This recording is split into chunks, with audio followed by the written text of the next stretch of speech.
All right, so we haven't been recording for the first time in a while. So I figure, Mike came ready with some rockin' and coppin'. So I think we need to do it proper and share a little rockin' and coppin' today.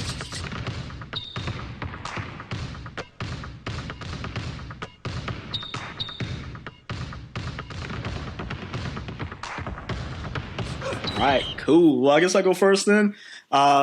My rockin' has been the human-made Shoshona, which I will go on record. I don't care if it's a hot take or whatever. This is better than the Yeezy 450 in my opinion. So all you Yeezy stands, this is a better shoe, and it's on sale for like $124 in some places. Coppin was my first L of 2020. I gotta still find them, but the Watch the Throne LeBron 9s still on the list of things I want. And got that first dreadful message from the sneakers app, so it is what it is. I didn't even wake up for those. I wanted to. If I would have remembered, I would have.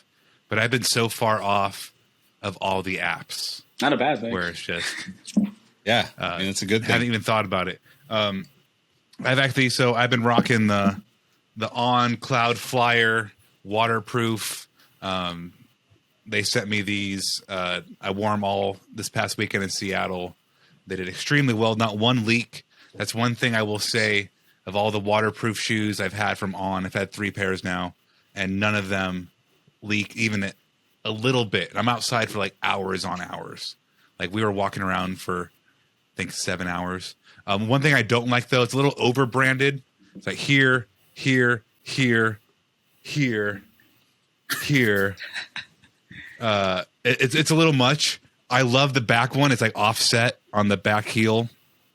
I think that looks really good, but 6 reflective is a bit much. I like them. They're comfortable, very comfortable, and they're very waterproof. But like, man, that's a lot for any brand, right? Billboard you. Yeah. At any brand, it's like, man, that's a lot of logo. Although at least the logo is a little abstract compared to like, imagine if you had like a pair of Nikes or an ASICs or something with 6 logos. It'd just be like, imagine Nike puts this Nike print, this Nike all over. And I never buy any of those either. Yeah. But if you're looking for a waterproof shoe, Cloud Flyer, great choice. And then Coppin, they're already mine, but I recommend you go cop these. It's the Nipsey Hussle RSX, the latest collab with him. I guess his estate at this point. But very cool. TMC on the back, but the super well-made shoe. I think a lot of people will say this about like the Asics that have been dropping, like the salmon toes. Materials matter when you have like a million pairs. So you have this like nice perforated mesh, this nice suede, 3M hits, nylon, leather. Everything just feels really good, right? And I think that matters more and more when you have like 5 options in front of you. And you're like, all right, well, they're all kind of the same shoe. They're all like kind of priced. These are like, I think 150. They're all kind of priced in that 120, 150 range. What's the difference maker? Yeah. And I think for me personally, it's like, well, that's a good ass looking shoe, like material wise. So dope. Go pick those up.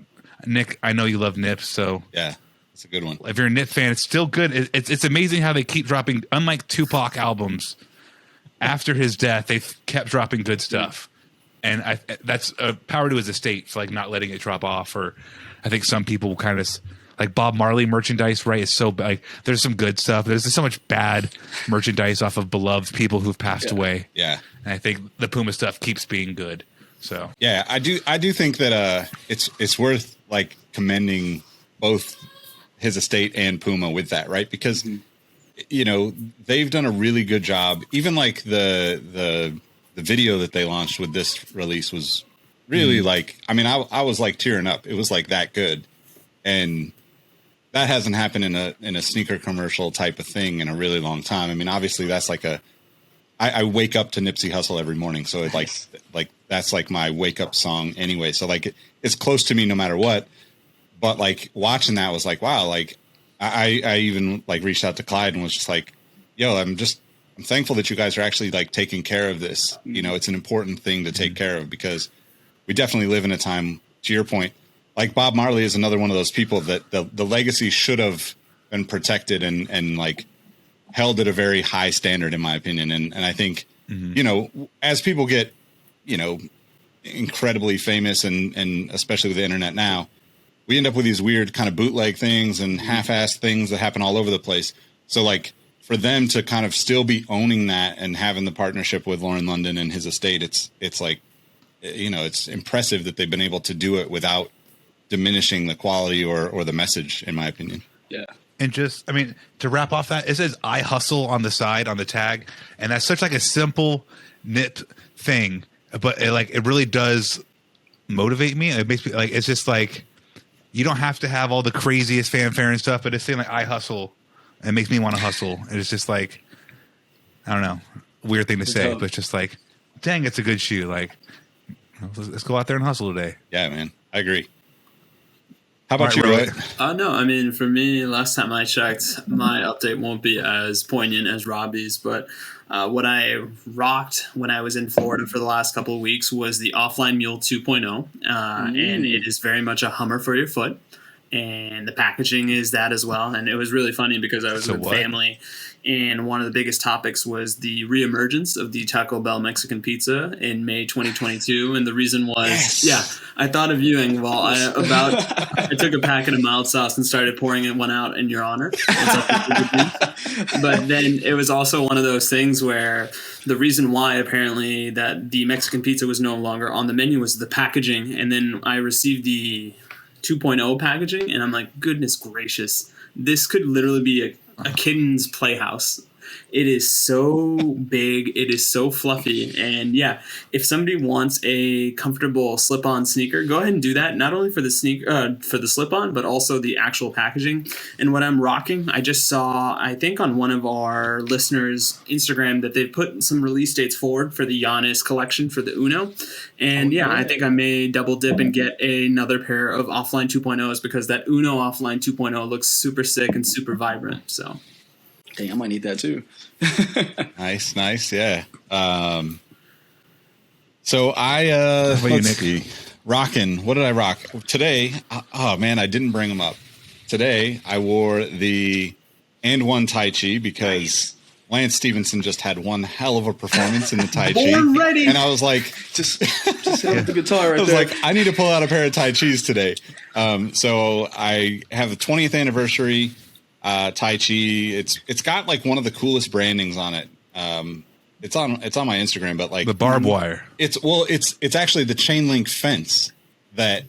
So it's like you know, it's like true hoops, right? It's like legit. Like I don't know if you guys have ever seen any and one like in person type of things. Nah. But when they do any kind of event over the years, a lot of times what they'll do is bring in a chain link fence and like use it to either hang the hoop from it or shoes from it. Like it's always kind of like that playground vibe, right?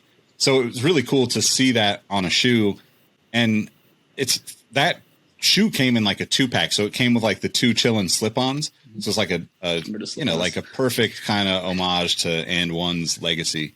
But it's also one of those shoes that I just don't ever see anybody wear or post, or like I don't even know if people remember that it came out because it was kind of low key. And like, let's be honest, we could probably all name one person and one person only that's going to spend $200 and some odd on a dual pack And One shoe, right? And we all know only person I know already owns it. I was like, I'm looking at you right now, Nick, but I mean, I bought him, you know, like who is Dick Engvall? His cousin I'm talking about. Yeah. But as far as COPPIN, these finally showed up. Woohoo! Oh, gorgeous. Man, so I love those. yeah, like the colors on this are just amazing to me. The leatherback Gel Light 5 from Ronnie Feig and Kith. You know, to Robbie's point about like the materials, I think, you know, I don't think these are as good as the originals in terms of quality, but they are far better than a lot of pairs of shoes in my collection. Yeah. But I love that this is not the split tongue of the A6 Gel Light 3. Like that kind of anomaly of the design, I think was really cool for quite a while. But like for me personally, it fits really weird. I'm like this weird in between size where if I get too small, you just see my sock in the middle of the shoe. Like if I wear a 12 or a 12 and a half, usually it folds out enough to see the sock. And if I'm wearing a 13, they almost always overlap. So it just looks awkward. So I'm hoping to get the salmon toes too, because the price has come down quite a bit. Yeah. But to get like two of, probably my top two Ronnie Fag releases in, a shoe that doesn't have to, that I would actually wear more. The Gel-Lyte 5 is super dope. So I'm pretty stoked to have those. It is pretty wild that it took from Black Friday, I think is when those came out. Yep. And it's recording January 6th and they just showed up today. Oh crap. So supply chain. Yeah. Yeah. I got to go back to one of our last episodes because Robbie told me that those things were going to stay like $500. I have to tell you, I have to point out you were wrong, just so you know. Nice. I'm actually kind of surprised though. I just feel like just because it's one of those things, it's the older shoe. We just seen this kind of happen a lot of times. The older shoes come out kind of in a new version or just a reintroduction of it, and people don't seem to have the same affinity towards it, and they just kind of sit around, and you get better prices for people like us who actually want them. So I think it's a good thing for us, right? Yeah, not mad about that.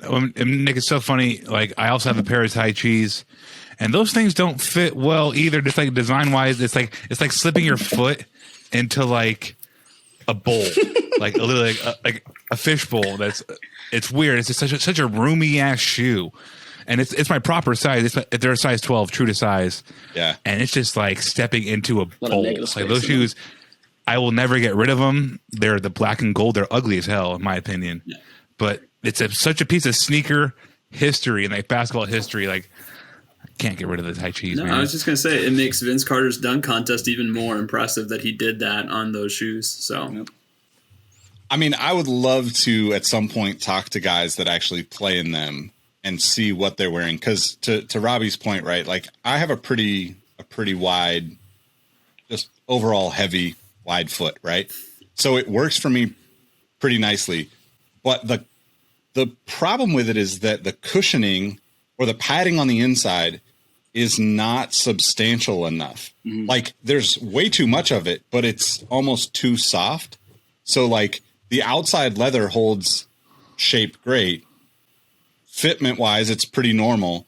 But because it's not, it gives too much on the inside, right? So it's like super roomy. Like, the fishbowl analogy is great because it's like, your foot fits in there, and normally almost every shoe has like cushioning that kind of sort of forms to your foot in some way, but like they clearly haven't updated any of the technology from it, since 2000 or 99, whenever they first came out.